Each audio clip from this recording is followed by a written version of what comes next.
Amis fermiers, amis fermières, bonjour, bienvenue à la ferme, bienvenue sur Cocotte TV. Aujourd'hui, je vous présente une souris qui suit la RAT 4. Il s'agit de la RAT 8, donc le modèle le plus haut de gamme que nous ayons pour l'instant sous la main. Alors, pourquoi présenter le packaging à côté de la souris et non pas le packaging avec la souris à l'intérieur? Tout simplement parce que le packaging de Mad Catz est l'un des plus compliqués à remettre en état pour remettre la souris après les photos. Euh, pas toujours dans le sens dans lequel nous faisons le travail, mais pour cette fois-ci, on a fait série photo, et donc j'ai sorti la souris, et bien malheureusement, c'est un packaging qui n'a pas de velléité de conservation, indéniablement. Donc on se retrouve avec plutôt un packaging à côté que déchiré, ce qui est plutôt intéressant pour vous parce que ça permet de visualiser les choses. Donc vous le voyez, on a une coque de plastique qui nous apprend que nous avons une RAT 8 qui embarque un Pixar 3339 de 16 000 dpi, c'est énorme. On a les indications au même titre que la RAT 4, c'est exactement pareil, si ce n'est que nous sommes sur la RAT 8, donc ce sont plutôt les spécifications techniques qui changent, et le bundle qui, vous allez le voir, est beaucoup plus conséquent, parce que là on a vraiment des possibilités de pousser l'ergonomie, je dirais, de manière assez conséquente, et donc de se caler une souris véritablement comme on le souhaite. Donc ce que je vous propose, c'est de passer rapidement au bundle, comme ça nous allons pouvoir attaquer aussi la présentation de la souris et donc de ses points forts, points faibles. Ce qui est sûr et certain, c'est qu'on a un modèle qui est assez conçu, qui est assez ergonomiquement conçu, c'est indéniable. Vous pourrez normalement faire à peu près tout ce qui vous convient, et on devrait normalement être à l'aise, tout en ajoutant, parce que je le précise, que les rats, malgré ce look puissant, je l'aime bien le terme de puissant, qui peut déplaire, restent des souris qui sont assez faciles de prise en main et qui sont vraiment pas exigeantes, si ce n'est que la RAT 8 est peut-être plus lourde, mais ça on va y revenir. Allez, passons au bundle de suite. Donc la souris n'est pas sortie de sa boîte puisqu'elle l'était déjà à l'origine, mais j'ai rapporté le bundle pour que vous puissiez le visualiser. Donc au niveau des choses classiques, on a une petite planche d'autocollant, les clauses techniques et de garantie, le guide de l'utilisateur qui va nous permettre de visualiser qu'il nous faudra certainement un outil. Nous avions aussi, donc je les ai sortis de leur petite protection de plastique, deux parties arrière supplémentaires, l'une qui porte du plastique gomme antidérapant, l'autre graduée, blanche, plus classique. On en a mis une sans l'insertion d'aspect laqué en place. On a deux parties latérales droites, une encore une fois avec le plastique gomme, elles sont plutôt faites pour aller ensemble, mais rien n'interdit de les mixer, et une partie avec une insertion en laqué blanc. Donc vous le voyez, elles n'ont pas tout à fait la même forme, ce qui va pouvoir permettre de modifier l'ergonomie de la souris, et sur pas mal de plans, elle est modifiable, donc on devrait normalement facilement trouver, à défaut de chaussures à son pied, souris à sa main, ça c'est certain. Donc passons de suite à la souris avec un petit peu plus de détails.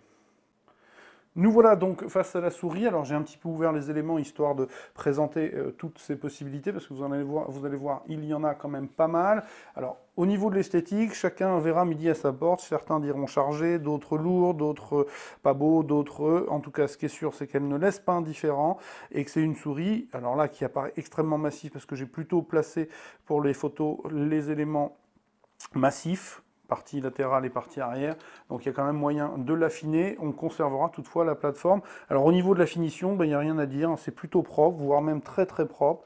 On a une plaque châssis métallique qui est bien travaillée, qui est bien ébavurée, pas de soucis majeurs. Les parties plastiques sont elles aussi assez propres, même si celle-ci est plutôt en plastique classique. On a les rappels de la marque, on a l'aspect laqué, c'est plutôt vraiment très bien. On n'a pas de soucis en termes de finition, en termes de design. Ça, c'est plus litigieux, mais en termes de finition, en tout cas, on est vraiment dans le haut du panier, puisqu'elle se veut quand même le haut du panier. On est quand même à pas loin de 100 euros, 95 euros, ce qui est quand même une somme assez importante. Donc, résultat, on a une souris plutôt pas mal. Alors, comme vous le voyez, on a une plaque arrière qui est donc démontable, je l'ai dit, qui peut être donc remplacée par celle d'origine. Il suffit juste de clipper sur le rail avec un système d'agrafe à ressort, donc ça marche vraiment très bien, il n'y a rien à dire. Donc là, on a la partie classique. On peut aussi démonter, alors l'outil, il est tout simplement à l'arrière. Ici, on va retrouver un autre pas de vis avec un ressort qui va permettre de maintenir les maslottes qui sont aimantés en place, donc qui va permettre donc d'alourdir la souris si besoin s'en fait sentir. Nous, c'est pas notre cas. Donc là, je replace l'outil. Non, je ne le replace pas d'ailleurs, je vais l'utiliser pour enlever cette partie latérale. Donc vous voyez, c'est assez simple, hein. Bon, je n'avais pas serré énormément non plus, mais de manière générale, les manipulations sont quand même pas très difficiles. Il faut juste ne pas perdre la petite plaque. Donc on a un système de picot qui va permettre de maintenir correctement en place les parties latérales. Voilà, on remet la vis et on visse, et c'est joué, et c'est fait. Donc quelque chose de bien conçu quand même, indéniablement. Alors, quelques petits coups de vis, voilà.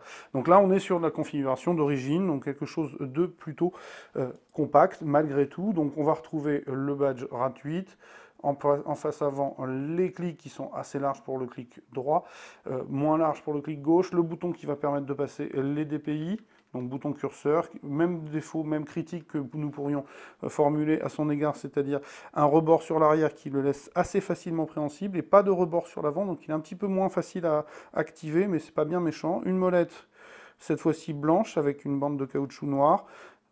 L'écran manque de fermeté, c'est indéniable, mais le défilement est assez souple, aussi bien vers l'avant que vers l'arrière, c'est pas mal. On est sur une bonne molette, il n'y a pas de souci. Ici, on va retrouver le bouton des profils. Il suffit de l'activer pour changer de profil. De l'autre côté, on va retrouver donc la plateforme badgée avec une strie, le bouton sniper, les deux boutons latéraux, un bouton rotatif ici assez pratique, les petites diodes qui permettent de visualiser quel est le niveau de DPI retenu. Donc là, je suis au maximum. On a à l'intérieur une vis qui est assez intéressante qui permet de désolidariser un petit peu la partie et donc de générer un certain angle, ce qui est plutôt intéressant pour quelqu'un qui chercherait à rendre plus confortable ou mieux positionner son pouce, ça peut être pas mal. Et on a, pardon, j'étais encore tapé dans la caméra, on a aussi la partie, alors il faut que je désolidarise celle-là, la partie arrière qui va permettre, en vissant, d'avancer ou de reculer toute la plateforme de façon à se caler à la bonne hauteur et à mettre les boutons parfaitement en position pour le pouce. Donc c'est quand même ergonomiquement assez complet, c'est le moins que l'on puisse dire.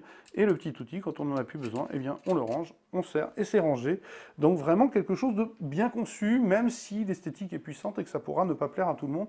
Ça, j'en suis bien conscient. Maintenant, en termes de prise en main, eh bien, elle est assez consensuelle, je l'ai déjà dit, c'est la même coque que la RAT4, donc pas de difficulté majeure de ce côté-là. Maintenant, évidemment, avec les différentes plateformes disponible, il sera possible de l'agrandir, de la rendre plus compacte, de l'allonger, donc elle passera aussi bien un finger qu'un claw, qu'un palm grip, ça c'est indéniable. Donc ce que je vous propose, comme d'habitude, c'est de venir lire le test écrit afin d'avoir un peu plus d'indications sur les prises en main. Ce qui est sûr, c'est qu'en termes de technique, nous sommes face à un capteur Pixar 3391, si je ne m'abuse, je vérifie, c'est 3389, donc j'ai dit une bêtise, de 16 000 dpi. On a un pooling rate qui peut monter jusqu'à 2000 Hz, donc on est vraiment sur quelque chose qui se veut très très rapide. Là, le capteur encaisse 50 G d'accélération, elle est pesée à 145 grammes, les switches sont des home run à 50 millions d'activations, et je suis en train de chercher la taille de la puce mémoire que je ne trouve pas, mais ce qui est sûr, c'est qu'il y a une puce mémoire, puisqu'il y aura quelques profils. Donc ce que je vous propose rapidement, c'est d'éteindre l'éclairage pour que vous puissiez voir comment fonctionne le rétroéclairage de cette rate, qui dispose malgré tout de pas mal de petites couleurs. Ça fait un peu chargé quand même entre le mode, les DPI en rouge. Il faudra peut-être affiner tout ça pour avoir quelque chose de plus, je dirais, je cherche le terme de plus allié, qui se marie le mieux, hein, parce que rouge-bleu, c'est pas forcément le plus sympathique. Donc on a quand même quelque chose de sympa. 95 € quand même, il ne faut pas l'oublier. J'ai oublié de vous présenter les petits patins en dessous. Hein, ils ne sont pas forcément très grands. Alors sur la plateforme supplémentaire, on peut en avoir un, me semble-t-il, en plus, qui pourra être peut-être une bonne idée en termes de glisse. Mais ça, voilà, je ne le saurai que lorsque j'aurai commencé à jouer avec, ce que je vais aller m'empresser de faire. Donc comme d'habitude, je vais vous souhaiter une excellente journée. Je vous dis au revoir et à très très bientôt.